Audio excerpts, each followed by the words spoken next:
अस्सलाम वालेकुम रहमतुल्लाहि वबरकातुहू। आज मेरे पास एक काम 10 का मदरबोर्ड नो डिस्प्ले के अंदर आया, तो इसको मैंने चेक किया तो एक्सटर्नल एचडीएमआई पे डिस्प्ले आ रहा था, इसकी अपनी स्क्रीन पे बिल्कुल डिस्प्ले नहीं आ रहा था। डायग्नोस करने के बाद पता चला था कि इसकी पीसीएच ख़राब है। फिर मैंने एक एन 4050 का मदरबोर्ड लिया, उसकी शार्टी चेक की, वो 100% ओके था। और फिर इसके बाद मैंने इसके ऊपर पेस्ट लगाई।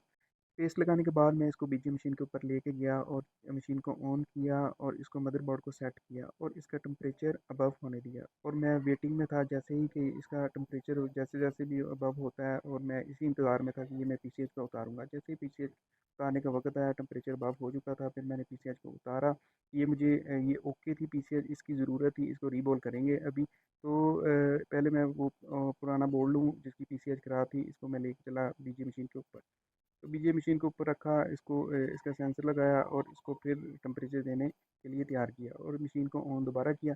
तो इसको तो मैंने इसको पीछे इसको टेम्परेचर अबव होने दिया और उतनी देर तक वेट किया। जैसे ही ये गर्म होती तो मैं इसको उतारता, तो ये अभी उतरने के लिए बिल्कुल तैयार थी। मैंने इसको ट्वीज़र के साथ साइड से इसको पुश किया और इसको बेहतरीन तरीके से उतार लिया। ये पीछे मेरे लिए बिल्कुल वेस्ट थी, ये मेरे कारम नहीं थी, क्योंकि मेरे पास एक ऑलरेडी थी जो मैं रीबोल कर रहा था। अभी इसको मैंने क्लीनिंग की। ये वो N4050 वाली पीसीएच है जो 100% ओके थी, ओके बोर्ड से मैंने उतारी थी।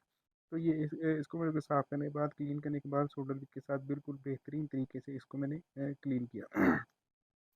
और इसको मैंने थिनर के साथ बिल्कुल बेहतरीन तरीके से साफ़ किया। थिनर के साथ साफ़ करने के बाद ये देखें आप, बिल्कुल लश हो चुका है। लश होने के बाद अब इसकी बारी है स्टेंसिल को रखने की। स्टेंसिल को मैंने उसके ऊपर रखा और इसको सेट किया। सेट रखने के बाद इसको मैंने लॉक को प्रेस किया और लॉक को प्रेस करने के बाद मैंने इसके ऊपर थोड़ी सी पेस्ट लगाई। पेस्ट लगाने के बाद मैंने दोबारा इसको लॉक को उसके ऊपर रखा। लॉक को रखने के बाद मैंने बॉल को गिराना शुरू कर दिया। जैसे ही बॉल गिरे उसके बाद मैंने इसको पेपर के साथ इसको एक साइड पे किया। तो जैसे ही ये रीबोलिंग का सिलसिला जारी था, मैंने इसको अब उठाया बारी थी और इसको माइक्रोस्कोप के नीचे लेके जाने की। जैसे ही माइक्रोस्कोप के मैं नीचे लेके गया तो इसके ऊपर कुछ बॉल थे, दोबारा उसको सेट किया और सेट करने के बाद इसको मैं टेम्परेचर देना शुरू कर दिया। जैसे ही टेम्परेचर अबव होना शुरू हो गया तो मैंने देखा कि वो मेल्ट होने बॉल शुरू हो चुके थे। तो ये आप देख रहे हैं कुछ अपनी जगह से हिल चुके थे और मैं साथ-साथ उसको दोबारा सेट करता चला गया। जैसे ही इसको ये कंप्लीट होती हमारी पीसीएच, तो इसको मैं उसके 5110 के मदरबोर्ड के ऊपर लगाने के लिए बिल्कुल तैयार था। अब आपने देखा कि हमारी पीसीएच बिल्कुल रीबोलिंग के बाद बेहतरीन तरीके से तैयार थी। तो अब बारी थी मैं पुराने मदरबोर्ड को इसके पुराने मदरबोर्ड को बीजे मशीन के ऊपर से मैंने दोबारा उतारा, उसको देखा और काबी के साथ इसको सोल्डर को उतारना शुरू कर दिया और ताकि इसको अच्छे तरीके से हम क्लीन करें।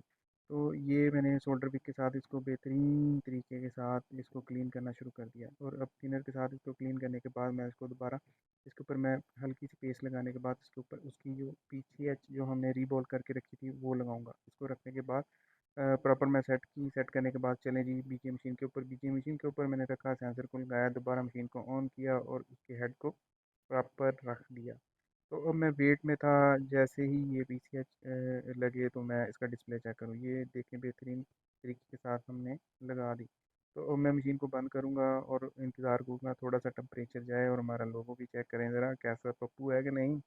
तो अब ये थोड़ा सा ठंडा होता मैंने उतारा। उतारने के बाद इसको अपने टेबल पे ले गया। टेबल पे लेने के बाद इसको मैंने जैक लगाया, स्क्रू।